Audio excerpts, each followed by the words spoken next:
In Lakota culture, we have a ceremony that's called Uipi. And this is a ceremony that can only be done by Uipi men. Let me give you a little history on that so you know what it's about. There's an old story that talks about the character in our story by the name of Iktomi. And before he was Iktomi, he was somebody else. And he was a very, very wise person. However, there's something about his appearance that's kind of funny. Let me say this first. He was a counselor to this organization called Wakantanka. Wakantanka is not God. It's not Jesus Christ. It's not the Creator. It's not Tongashila. When people talk like that, that's a Christian way of thinking. What I'm talking about is information that existed long time ago, and this is called Lakota Star Knowledge. In these stories, it explains how things developed in the universe, our solar system, our galaxy and our solar system, and our Earth. And it goes further to each one of us. But everything is reflecting a sacred event that happened in the beginning of this universe. And that is reality begins within. During this time when the Earth was new and we come onto Earth from under the ground, we're brought as a different form from the center of the universe. And then we're placed under the Earth. Then the Wakantanka organization do something to these forms, and from that come a nation called Pte Oyate. This is not buffalo people. In our stories, it talks about this person. He was considered very wise, and the Wakantanka organization asked him for advice all the time. For thousands of years, this is the way the situation was. But the thing is, he kind of looks funny. He has a funny walk, and so when he would come to their meetings, he walks funny, so they laugh in the beginning, but then they apologize, and they don't mean anything mean, and they're really immature. You have to remember, this is the creation. This is the beginning of the Earth. So nothing is perfect. Nothing was meant to be perfect. Perfection is an illusion. It's an unhealthy concept because it creates unrealistic expectations. So you have members of the Wakantanka that's showing that they're not perfect, that they're growing, they're learning too. There is no such thing as perfection. It's not meant to be that way. Perfection indicates an end, and there is no end. There's always beginnings, but no end. So this guy, this wise person, he decides to play a trick on the Wakantanka organization, and it backfires. It really backfires. And as a result, he's changed from this wise person to what he's known as today, which is Iktomi. Now, I'm telling you a very fast version of the story. The story is actually longer. It has a lot of drama in there. And because of this incident, we develop the male cycle and the female cycle. Our language changes in which women end their sentences one way and men end their sentences another way, even though it's the same language. There is no female version of our language. It's just the sentence endings and a few words. Other than that, it's the same language. That all happened because of this incident. Anyway, so after that, he became known as the trickster. His name is Iktomi, which means spider. So from then on, he goes around and he tries to trick people. And if you are not on guard, meaning if you're not living a healthy life, he can trick you. Because he can appear to be really nice, friendly, good-looking, promising you this, promising you that. And then he does his trick. The stories can be funny, they can be incredibly vicious.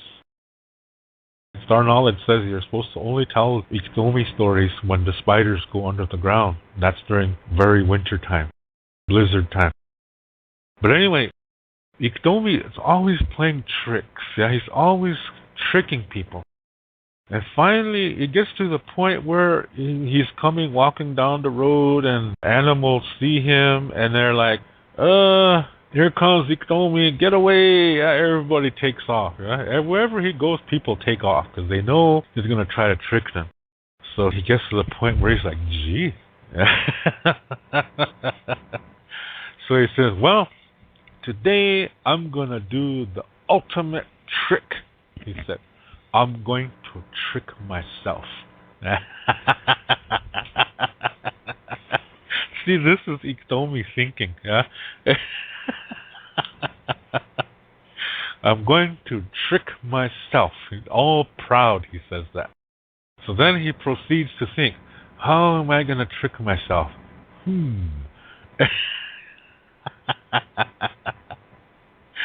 Oh, man. So, so anyway, who says that, yeah?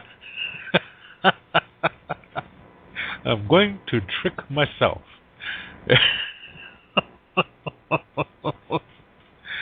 Oh, that's a funny guy, but he's also dangerous too, yeah?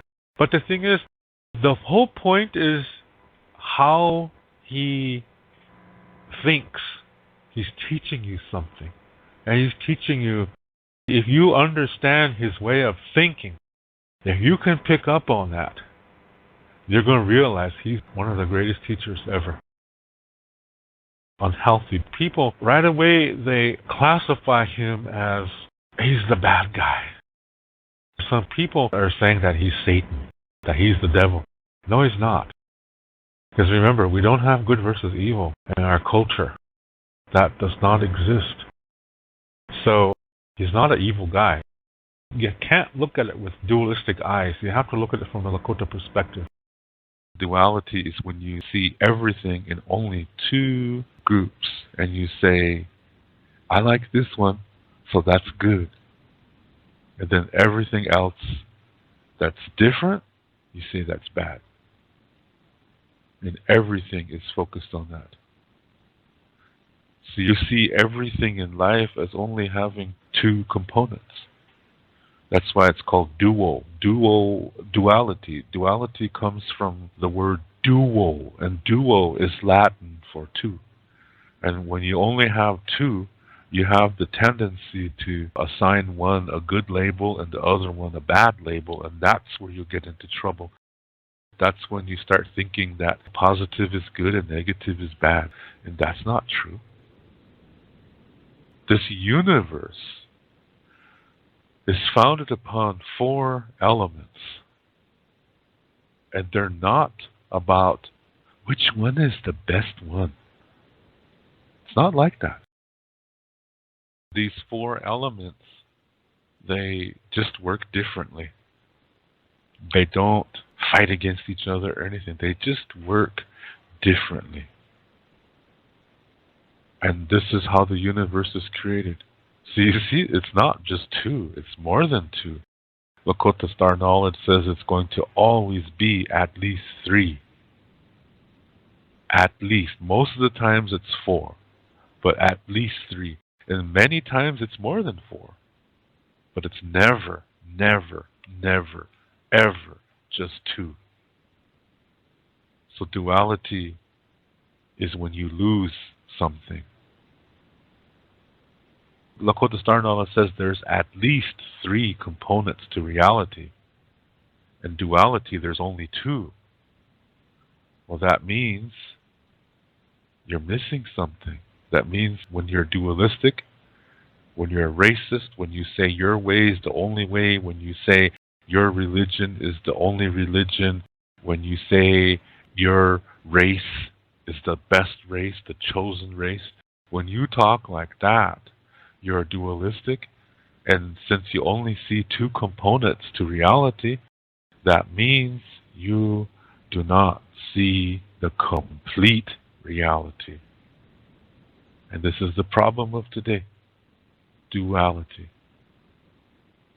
That's the main problem. And in duality, we don't take the time to check things out. We just judge it right away. We look at something or somebody and we say, oh, I don't like that. So that's evil. It must be destroyed.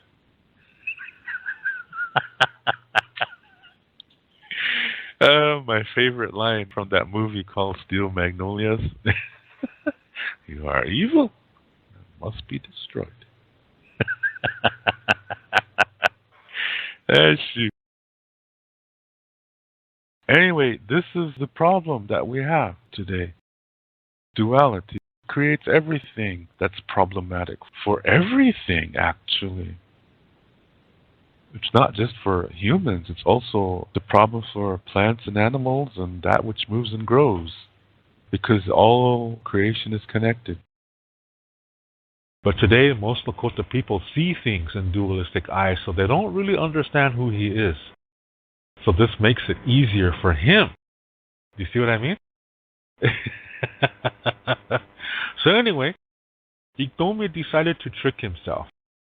And what do you think he's going to do?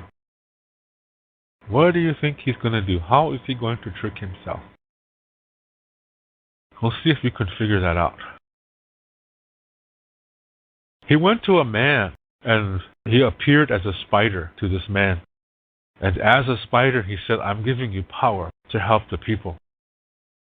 This power is going to help you to cure certain diseases, and it's also going to help people find things, including themselves. But he said to this man, every time you do a ceremony to help people, some of this power goes away. Then eventually it's going to be all gone. But you have it, he said. You have power. You have some of my power, he said.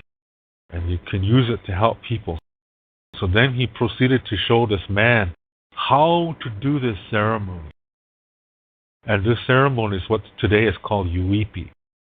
Now, I'm not going to go into detail on that ceremony because it's a sacred thing. But I'll tell you some of the things that happen as a result. It's really interesting information. It's amazing what can happen. But there's a concept that you have to know first before I can continue. And this concept is called tone. It's a guttural sound in there. That's a T. I read it with a dot over it. Tone. Tone is a spiritual essence that's connected to you. So like, for example, it's in your clothes. It's in the things you make with your hands, like food or items. Maybe you're working woodwork. Part of your energy goes in there. So we're very careful on where we leave things. If you just leave your jacket all over the place, an unhealthy energy could touch it. And your tool is in that jacket, and no matter what, it's still connected to you. No matter how far away that jacket is from you, it's still connected to you through tool. So if an unhealthy energy touches that jacket, it travels through that tool connection and gets to you, and it could make you sick. Tool. It's in your hair as well, so that's why you're supposed to be really careful when you travel someplace and how you dispose your hair. It's in your shit. It's in your toenails, your fingernails. So when you're cutting your fingernails, you kind of have to be careful on that. Because if something unhealthy gets on it, it could make you sick. And this affects babies more because they're new.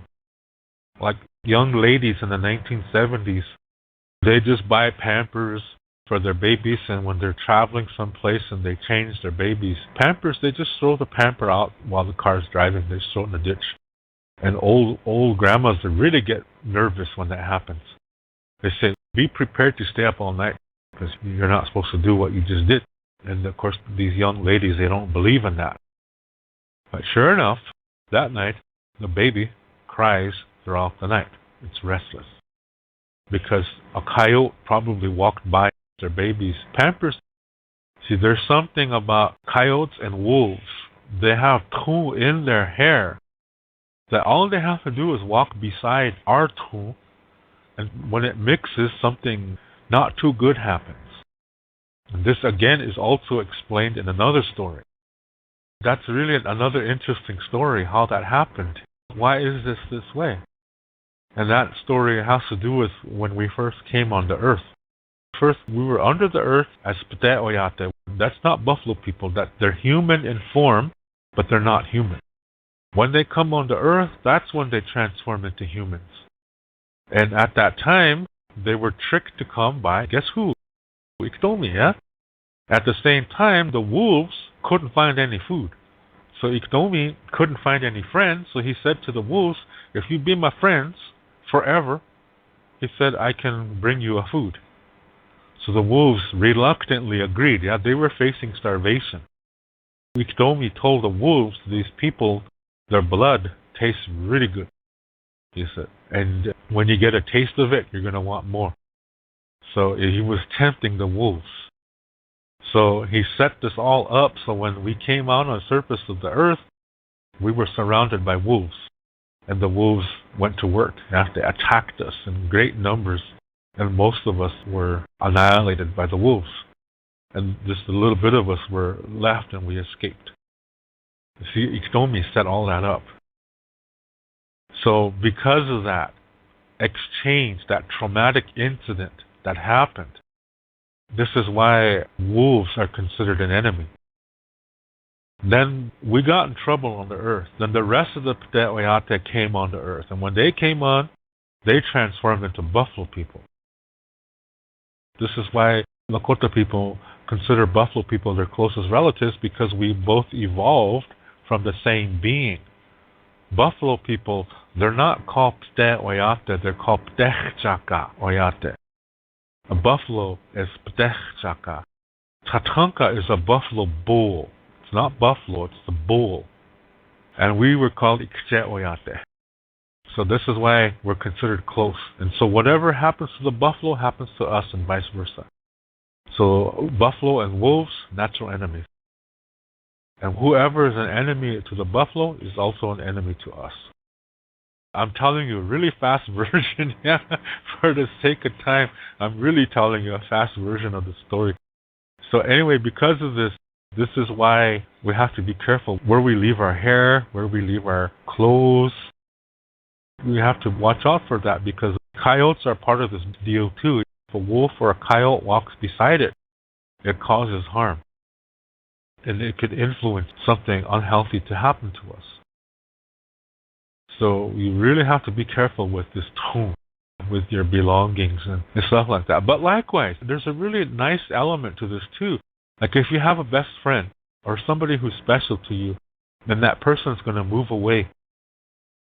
You give them something that belongs to you, and this shows that person that you trust that person. And that means there'll still be a connection. Even though you're far away from each other, that person has some of your tone, and you're trusting that person with it.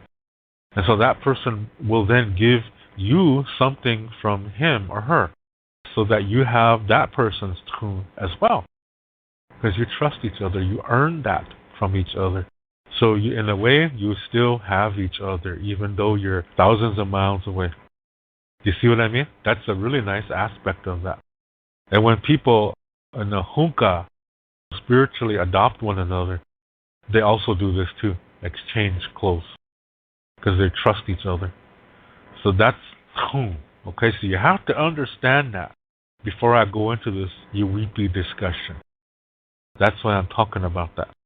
Okay, so something to really be careful about, that you don't just leave your belongings all over the place, because when you do, something could go wrong with you. Now I come back to this Iwiti ceremony. Like I said, I'm not going to talk about the ceremony, but I'm just going to focus on the results, because the ceremony is sacred. Let me say some of the reasons first why people do this. Some reasons could be somebody has a disease, and this is a way to treat them, their physical ailment, and to cure them, but then that person has to still do things. The patient still has to do things. He has to live in such a way that the cure stays in effect. In other words, You go to some person and you get healed, then that doesn't mean you can do whatever you want. You still have to maintain it. So otherwise, it might come back and it might be worse. So you have to maintain it. You have to embrace it. You have to make it a part of your lifestyle in that maintenance of it, maintaining the cure. That's what we learned concerning healing. Okay, so that's one reason. Another reason could be somebody's lost. You don't know where they are at. Now what you could do is you find a Yuwipi man. You have to opahi. This is giving traditional tobacco to the Yuwipi man and then ask him the question. That's a formal thing. And then it's up to him whether he's going to decide to help you or not. Now let's say he decides to help you. Let's say you lost your grandma. Maybe you never even met your grandma. Maybe your grandma disappeared before you were even born. You never knew what happened to her. Even your mom. Let's say that's her mother. And let's say the mom was a baby when this lady disappeared. So she never even knew her mother. But nobody ever found her. They never knew what happened to her. So now let's say you want to find this lady. So you go to a Yuwipi man and you opahi him. You give him some tobacco and you ask him the question. I want to find my grandma. My mom never met her. You talk about your situation. So let's say the Yuwipi man agrees. So he tells you what to do to prepare, what items to do. They set up a location where they're going to do it. And then they proceed. Now, during this ceremony, see, you have to bring something that belonged to that person who's missing. In this case, let's say they still have a dress from this woman. So they bring the dress to the Yuwipi man, and they do the ceremony. And when they do the ceremony, they look at this. When I say they, I'm talking about the Yuwipi man and his helpers. The helpers are not human. Let me just say it like that. These beings, they look at this dress and they see something that we cannot see. They see the tomb. Now, they look at it, then they look around. See, to them, space and time is not the same like it is for us. Us humans, we associate 3 dimensions. But these beings, they don't. So they can see it. Don't matter where it's at. It doesn't matter how far it is. They see it. They see where it's located. And then they hone in on it and describe the location. And if it's inside something, they're going to say what it's inside. And then they tell the Yuwipi man where it's at. And they're going to describe the location. They're going to say, there's a tree there, and where this lady is located is on the north side of the tree. And they're going to describe the whole area, what it looks like, and how far away it is, what direction. And so they end the ceremony, and they always bring food in the ceremony. They put it in the middle. And it's like a feast. You have to provide a feast. And then these beings that are there, that see the tomb, they take the tomb from the food. And then they leave. And then after that, everybody else can eat the food. And the food has to be consumed. In other words, you can't take leftovers. You have to be there and get full. You can't take leftovers home. And the Yuwipi man is going to be the last one. So he feeds everybody. Here, have some more, have some more. And he's going to try to make you have thirds and fourths, yeah? Because, see, the reason why is whatever food is left over, he has to eat it. And he can't leave that location until he's eaten it all.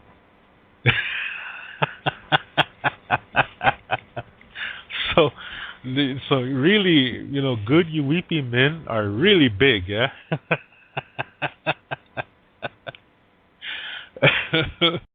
And so after that, it's over, and then he tells the person where to go to locate it. So let's say you go over there, and sure enough, they get permission from the landowner, and they say maybe there's something there that, according to your family history or something, and they're there to witness it too. So people dig there, and sure enough, they pull up a skeleton. They found the body. See, something like that happens through the ceremony. Now, like I said, I'm not going to tell what happened because that's sacred information, what they were doing inside during the time of the ceremony itself. Now, that ceremony that I just described to you was classified by the priests as from Satan. Because dualistic people will say things like, well, yeah, the devil will help you, but he's doing that to trick you. But once he has you, then he's going to double-cross you. Don't think so, folks, because Satan is an illusion, and so is God. These are ideas that were created by man to subdue others, to control them, and this has always been that way in a dualistic society. And whatever they don't understand, they don't try to understand it, and they're quick to judge it. If they don't agree with it, immediately they say, this is coming from the devil. This is not right, so therefore, this is evil. That is how a dualistic world works. Even today, there's a lot of Indians that are very, very Christian influenced that they don't want to talk about these things because they're going to say that's really the devil doing that. It just goes to show you how effective the Christian brainwashing has been among our people, to the point where they become incredibly scared of these things. And actually, it's a beautiful thing. And this all happened in a story in which Iktomi said, I'm going to trick myself. That's an off guy, yeah. But look at what we got, yeah. Look at the ceremony that we got from that. This ceremony is older than the sun dance. This ceremony is older than lots of the other ceremonies. This is mega ancient when we're talking about that. There are some places in Lakota country where it is still done. And there are still weepy people. The way men become this is they're called by Iktomi. It's a type of healer. And you know what? These are the only people that have power to do these ceremonies. When you're talking about holy people are called by these beings that we don't see. But they are there because we see the effects, we hear the effects of what happens. And some people can see them, but only because they let you. Animals see them as well. And these beings choose who the holy people are. In other words, you don't decide. This is not like a profession where you can say, oh, I'm going to go to Holy Man University and major in Holy Man and take a shamanistic course. And it doesn't work like that. That's ridiculous to think like that, to think that you can learn this in a course. This is dualistic thinking. This is ridiculous. So, it's a really beautiful thing. As I said, it is scary, but when you have knowledge of it, then it's not scary. As you're participating in such a ceremony, you just go in with an open mind, and you have knowledge. It's important to have the knowledge. Whatever happens, happens. You go with the experience as it's happening, and then you're becoming a part of the experience when you do that. You don't even think about being scared. You realize that your attendance is actually a part of the ceremony too. And you might even get an answer. The ceremony is for everybody, actually, because sometimes people in attendance, they might even get an answer to something they were thinking about that they never even told anybody. They might actually receive an answer there. So it's actually a beautiful thing. And just think, the priest said that this was from the devil. Like I said, if you don't know what's going on, and if you believe in good versus evil, this ceremony is going to scare the shit out of you. Yeah? So you have to really have the correct mindset. When you look at it from a star knowledge perspective, as it's happening, like I said, you just take it in as it's happening and you realize it's really a wonderful thing that's going on. And when it's over, it is a cause to celebrate. It is a cause for rejoicing. That's why they bring a lot of food, to have a good time afterwards, because there was something fantastic just happened. So Yuwipi men, they receive this power from Iktomi, and every time they do a ceremony, some of that power leaves, because that power is making the ceremony happen. And eventually they run out. Then they're done. Yeah, they don't have to do that anymore. In other situations, when you're talking about holy people are chosen by these sacred beings that also are working in the Yuwipi ceremony. These beings choose holy people. In other words, you can't just be one because you want to be one. You can't do a sun dance or a humblecha to be one. They choose you. And then they teach you after that. Or you receive instruction from another more experienced holy person. And they have no power whatsoever. Yeah? They have absolutely no power. It's these beings that work through the holy person, but they actually have no power. Whereas with Yuwipi men, it's Iktomi who gives power to the Yuwipi men. Now, let me explain medicine men. Okay, medicine men, what they do is they work with plants, herbs. They know the songs to use and sing in preparation and administration of those potions or cures to people who are sick. That's the extent of their calling. And other medicine men can choose younger ones because they're going to see that there's something about somebody that has what it takes to be a medicine man. So they will choose, and then they teach that person. They teach them what plants to use and what songs to sing with the plant and things like that. That's the extent of their work, but it is a great work. Holy people commune with the holy beings in the sacred Lakota language. And the sacred beings choose holy people. And what they do is they're like a glove. And the sacred beings are wearing the glove and doing the work. So it's not the holy people that are doing the cure. They're just the way to get it done. But who's really doing the cure are these sacred beings. That's the difference there. A holy person can change the ceremony according to the situation. Medicine people can't do that. So there are differences. Now, a holy person can be a medicine man too, but it doesn't work the other way. Now, concerning women, they can do this, but only after menopause. They have to go through menopause first. See, there's an old Lakota Star Knowledge story that explains this, and I kind of covered that. It's how Iktomi came to be. Yeah, he used to be somebody before. Remember what I was saying earlier? One of the outcomes of that story establishes that women receive 3 gifts, and they receive it within their bodies. It's within their bodies, and men don't have that. So this elevated women above men, and that's the way it was for thousands of years. And then men were given 3 ceremonies to bring ourselves back into balance with women. And so for that reason, only men are supposed to do those 3 ceremonies. Women already have it. It's in their bodies. It's in their development.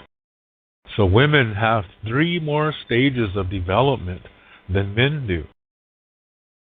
So as a result, we have to do things to maintain the balance between man and woman, male and female. Now, women can be called too for sacred people and medicine people. They can be called for those two, but they can't do the work until after they go through menopause. Because if they do it before that, it offsets the balance between male and female energies. So this is the reason why. So there are holy women. Some of my teachers were holy women. And this is what I learned from them, is that they couldn't do their work until they went through menopause. Some of them received their spiritual education while they were still in their menstruating years, but they couldn't do ceremonies until they were done menstruating, till they went through menopause. But UEP only applies to men. It's not because men are better. It had absolutely nothing to do with that. When people think, well, it's because men think they can do anything, this is dualistic thinking. You have to remember, when you look at our culture, you have to look at it through our perspective, not yours. If you're not Lakota, you have to look at it through our perspective, meaning you also have to know these stories that explain to you why it's that way. Then when you do, you receive the understanding. Then it makes sense. Just because men are the only ones that can be UEP people, it does not mean they're better. It absolutely does not mean that. You always have to learn the full story, the full versions. And unfortunately, thanks to that Christianity brainwashing that we experience, most of us today don't know that. So that's why we're quick to judge. We say, well, shit, if a man can do it, then a woman can do it too. That's not Lakota thinking. That's Western thinking. That's dualistic thinking. Because if you think like that, you have to apply that to the man too. Men should be able to say that too. If a woman is saying, well, if a man can do it, then I can do it too. That's not entirely true. It can only be true if the statement is true for men too. And it isn't. We cannot get pregnant. We cannot have babies. Until that happens, that statement will never be true. That's coming from Star Knowledge, believe it or not. I had a grandmother who said that. She was talking about these 3 ceremonies that I mentioned earlier. And she said women are not supposed to be doing that. She said if a woman does those ceremonies, that's the day that a man should be able to get pregnant and have a baby. She's coming from a Star Knowledge point of view. And I met another lady, she was a Lakota language teacher as well. And her grandmother said the same thing too. So it's not just me. I'm not making this up. You have to use that statement to apply to both genders. So when women say, well, if a man can do it, then we can do it too. You have to turn that around. And if it's true, then okay. Then it's true. But when you turn it around, and a man says, well, if a woman can have a baby, then a man should be able to too, which is not possible. So therefore, that statement is moot. Yeah, it's not working. And that's the Lakota Star Knowledge perspective. You have to know our perspective, which means you have to understand that our way of looking at things is different. And if you continue to look at it through dualistic eyes, then you are really missing it. Mitaku FB, that's the way it is. Hechetuelo. To learn more about Lakota spirituality, I have written a book called Wichocha Otechike. This book also includes Lakota Star Knowledge information. All the videos that I make, which are about Lakota spirituality, Lakota Star Knowledge, and cultural information, are based on this book. This book costs 99 American dollars, and this price includes the shipping cost as well as a tracking number. And to learn more about Lakota language, I have written a Lakota language book called Chante Etan Owoglake, Speaking from the Heart. And all my Lakota language videos are based on this book. This book cost 119 American dollars, And this price includes the shipping cost as well as a tracking number. I also teach online, and I give spiritual consultations as well. The price for these sessions are $35 American dollars an hour. If you are interested in any of my services and products, you can send payment via PayPal to my email address, which is hehaka7@yahoo.com. That's HEHAKA, the number 7 @yahoo.com. And also include your shipping address and your email address when you send your payment. Lila Pilamayelo. Thank you very much.